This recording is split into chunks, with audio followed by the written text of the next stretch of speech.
Hi guys, I'm Noelle, and no matter how you feel about personality assessments or systems, whether you like taking those fun little quizzes online to assess which type of cheese you are, or which Disney character you are, or if you think those are totally useless and a waste of your time, here in Lead, we found some value in two personality systems that we think will be really helpful for your personal growth. One of them is the Myers-Briggs, and the other is the Enneagram. If you want to learn more about the Myers-Briggs personality type indicator, go ahead and check out Sarah Maddox's series here in Lead. So of the two systems that we cover, I'm going to cover the Enneagram system. The reason why we cover the Myers-Briggs and Enneagram types here in Lead is because it helps students and really people develop emotional intelligence, communication skills, and self-awareness. Whereas a lot of personality type tests, you'll find maybe they put you into a box and keep you stuck there.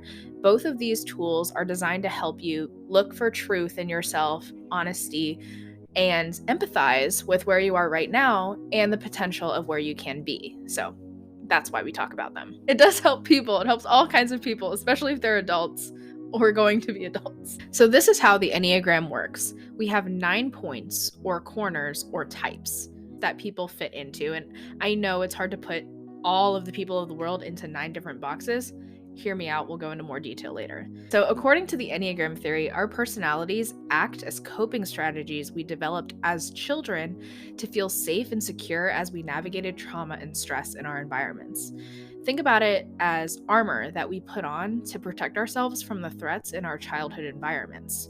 So we sometimes still wear them today, and that's what the Enneagram helped us discover in their theory. While the armor was helpful in our childhood, it can really dampen our ability to connect with and find our true selves as we still subconsciously wear this armor as adults.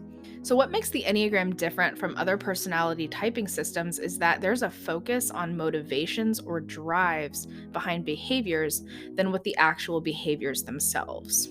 For example, being a procrastinator on getting an essay done or having a messy bedroom all the time doesn't mean you're one Enneagram type or another. It's actually not possible to type someone based on this fact alone. There's definitely other motivators and subconscious things going on here.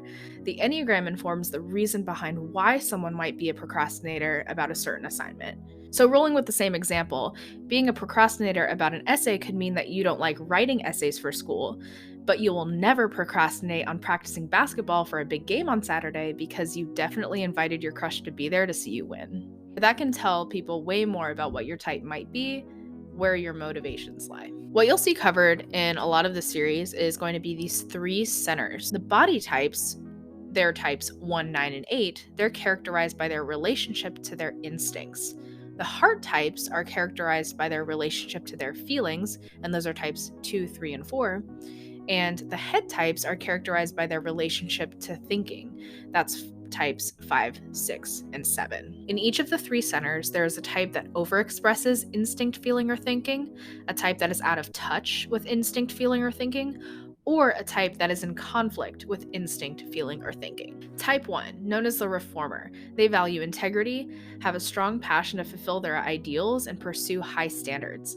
They feel like something is wrong with themselves or in the world around them, so they indulge their inner critic by restraining their instincts, being good, and doing the right thing. This can manifest in perfectionistic tendencies and making them seem critical and judgmental to others. Type 2, the helpers. They're caring and hardworking in the service of other people in order to gain approval. However, they can use their helpfulness as a strategy to get their needs met as they continue to repress feelings they're in conflict with. They can become so self-sacrificial that they forget to take care of themselves. The type 3, the achievers. They fear being worthless, so they pursue recognition and achievement competitively in hopes of gaining approval. This makes them very hard workers and social chameleons.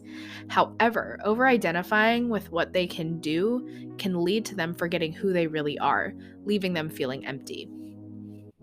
The type 4, the individualist. Easily the most introspective and emotionally intuitive of all the types. They focus their attention on their own feelings and the feelings of others and authentic self-expression. They feel like there's something missing in their lives, something unavailable but ideal.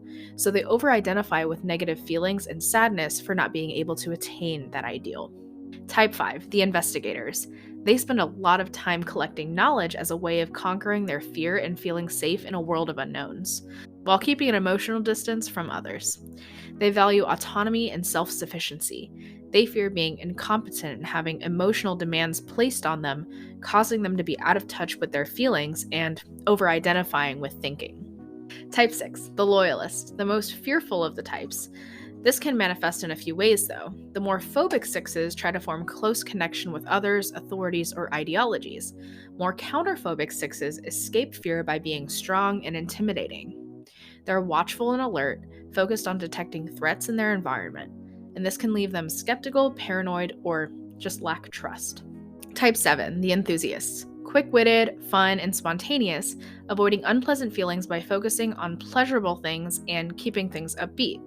They do this to avoid the pain and anxiety of being bored. They can act out in self-indulgent and excessive ways to satisfy their desire for pleasure and happiness. Type 8, the challengers. They're independent and confident, expressing a need to be strong and go against power as they focus their attention on having control. 8s will take what they want, so they can sometimes become aggressive, domineering, and unwilling to express vulnerable feelings. Type 9, the peacekeepers. They're easygoing and laid back, focusing their attention on others, their environment, and keeping the peace and harmony. This can be because they lack a clear sense of themselves and deeply fear conflict, repressing their own desires and needs to keep the peace. They can become resentful this way and increasingly frustrated for not going after what they want. So there's some things to keep in mind here. The Enneagram takes a bit of looking inward and honesty from its users to accurately type yourself.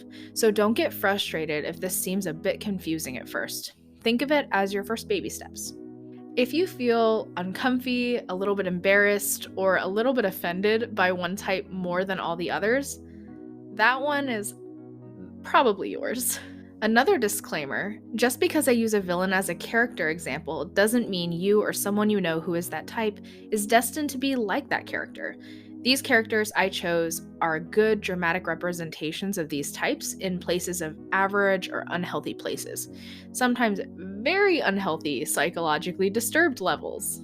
In fact, the healthiest levels of every Enneagram type will generally be hard to type because everybody who's good looks pretty good. There are certain things that are going to indicate that they're probably that type, but generally when they look healthy, they just look like healthy people, and they're very well-rounded. So that's the integration of growth that we're talking about here in the Enneagram that's available to you and anybody you know. Throughout the series, we're going to touch on topics for each type, such as self-talk, emotional intelligence, communication skills, best career paths, health levels, and what each type looks like in an unhealthy, average, and healthy state, recognizable characters from media. So the reason why it's important to go through all of the types, even if you think you're just one type, is because all the other people in your life or all the people you interact with are different types. In life, we tend to hang out with people who are a lot like us. What this is going to help you do is get out of your comfort zone and be able to communicate with people who are not like you.